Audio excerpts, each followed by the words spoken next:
Hi. Do you know these moments when someone in your life says one sentence and immediately something in you tightens? You feel judgment, resistance, irritation, maybe even exhaustion. Well, what I do as a coach is create a space for you to pause and notice what's happening inside of you. Because you may not be able to change the other person, but you can change the way you meet them. If you're listening on Spotify, Apple Podcast, or YouTube, follow the show. It helps more people to find this weekly pause. Thank you so much for being here. Welcome to You're Amazing, your space to pause, to calm down, reconnect to your roots, awaken your spirit, and see what truly matters. This podcast is called You're Amazing for a reason. You are naturally creative, resourceful, and whole. Nothing's missing, and you're not broken. And when something difficult comes up, I don't want to begin with judgment. I want to begin with curiosity. I'm Jorma. I'm a coactive coach building my own practice. And I've worked in corporate for more than 20 years. And today we are talking about one of the most powerful beliefs I've ever encountered in coaching and in life. And one of the most important cornerstones for me in the coactive model. That people are naturally creative, resourceful, and whole. Not only the people we love easily, not only the people we understand, not only the people who are pleasant, inspiring, and easy to be around. All people. And that sounds very beautiful in theory, but in real life, this belief gets tested in the exact places where we feel triggered, drained, irritated, or closed. So today, I want to make this practical, because this is not only true in coaching, this is true in leadership, in teams, in difficult conversations, in family systems, in partnerships, in everyday human moments where someone in front of us activates something in us. Let's dive right in. I think one of the biggest shifts in life happens when we stop asking, what's wrong with this person? And start asking, what am I assuming right now? And what changes if I meet them differently and meet them where they are? Because most of the time when someone triggers us, we collapse them into our experience of them. They become the annoying colleague, the draining family member, the difficult client, the passive-aggressive stakeholder, the person who always takes too much space, or the person who never gets it. And once this happens, something closes. Our curiosity closes. Our compassion closes. Our imagination. We are no longer meeting a whole human being. We are meeting our own story about them. And that is why this cornerstone matters so much to me. To say that people are naturally creative, resourceful, and whole does not mean they are always skillful. It doesn't mean they are always conscious. It also doesn't mean that they are easy. And it definitely does not mean we have to agree with everything they do or say. It means something deeper. It means I refuse to reduce you to the behavior I am reacting to. It means I refuse to believe that this surface is the whole truth of who you are. It means I choose to remember that there is more here than what I currently see. And honestly, that changes everything. Because when I hold someone as whole, I stop relating only to their pattern. I start relating to their humanity. And often, that shift changes the space between us before a single solution appears. And I want to make this very real. So one of my biggest challenges And also, one of my biggest growth opportunities is exactly this in everyday life. There are people in my surroundings, at work or elsewhere, where something in me reacts very fast. I feel irritated. I feel judgment. I feel energy going down. I also fear that inner move of, oh no, not that person, or this is going to be exhausting. And in the past, I often believed that reaction meant something about them, that they were the problem, that they were difficult, that the best I could do was tolerate the interaction and get through it. But coactive challenged me in a different way. What happens if I get curious instead? What happens if right in the moment where I want to make someone wrong, I remember this person is naturally creative, resourceful, and whole. Not perfect, not convenient for me, whole. And for me, that changed behavior because suddenly I'm not only trapped in my irritation, it's a chance for me to pause, to slow down, to listen to myself, so I can notice what is being triggered in me right now. Is it a value? Is it a need that I have? Is it impatience? Or is it control? Maybe it's my desire to be efficient. Or is it my judgment that is coming up? Maybe it's my own lack of capacity in that moment.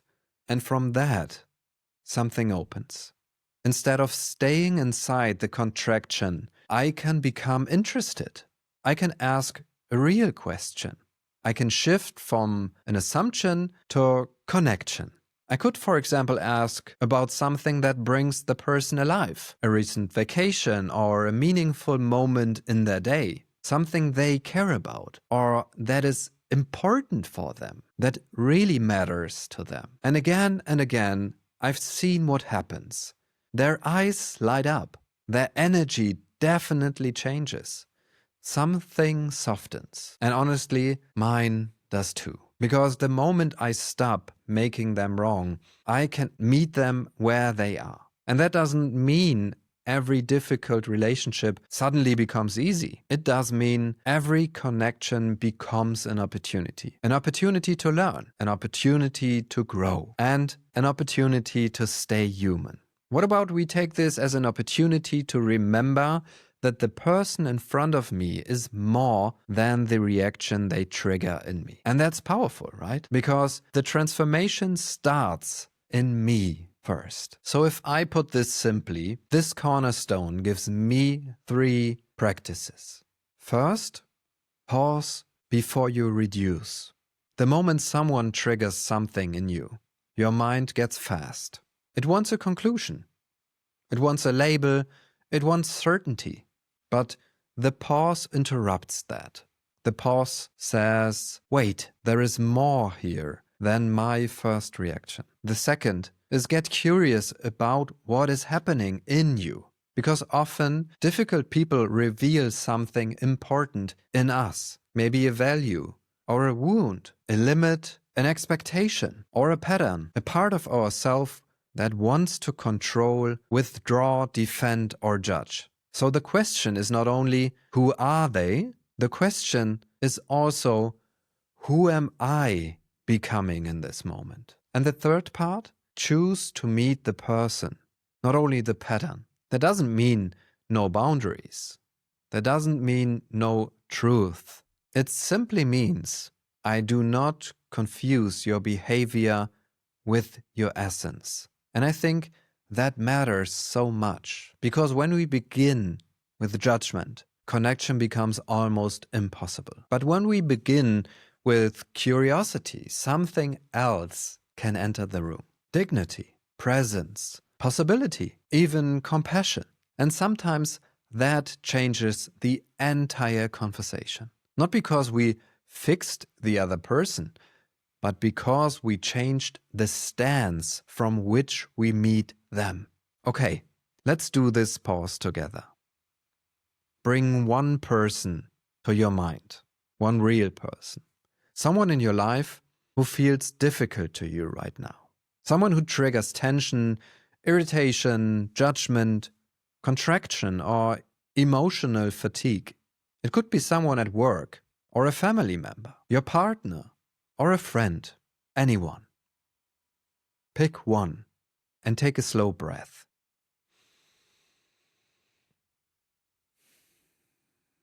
Now notice what happens in your body when you think of this person.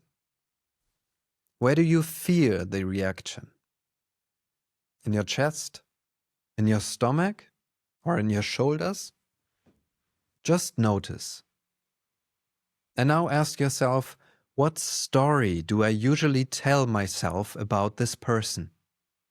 What label have I given them? What conclusion have I already made? And take another breath.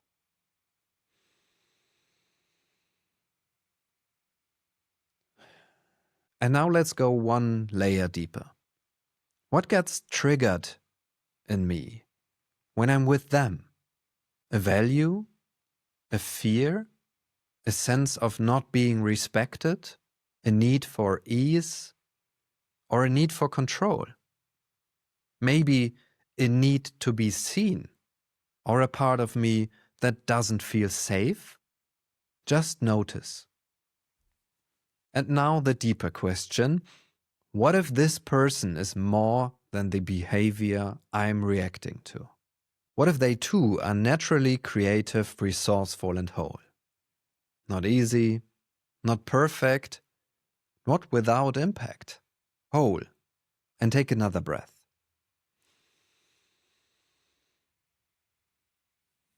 And now turn the light gently towards yourself. Can I also hold myself as naturally creative, resourceful, and whole in this situation? Even when I'm triggered, even when I don't know what to do, even when I don't like my own reaction. Can I stop making myself wrong for being human? Take one more slow breath. What would curiosity look like here? No fixing, no pleasing, no performing, no forcing connection. Just one small move of curiosity. Maybe a question. Maybe a pause before reacting. Maybe a boundary spoken clearly. Maybe listening differently.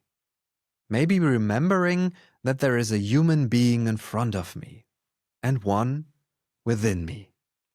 And now choose one small step you can take in the next 24 hours. Something concrete.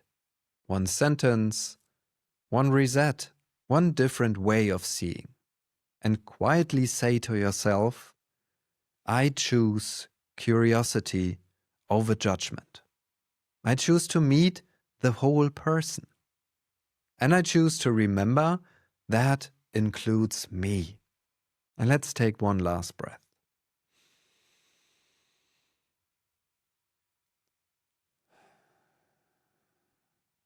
So that's the pause. And here's your question for the week. Who in my life have I reduced to a problem?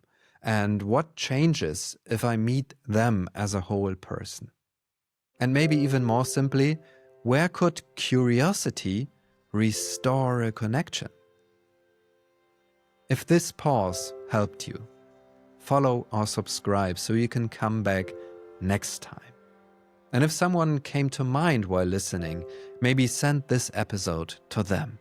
I'll see you in the next pause. Because sometimes the real shift is not in changing the other person, it's changing the way we see. I'm Jorma, and you're amazing. Bye.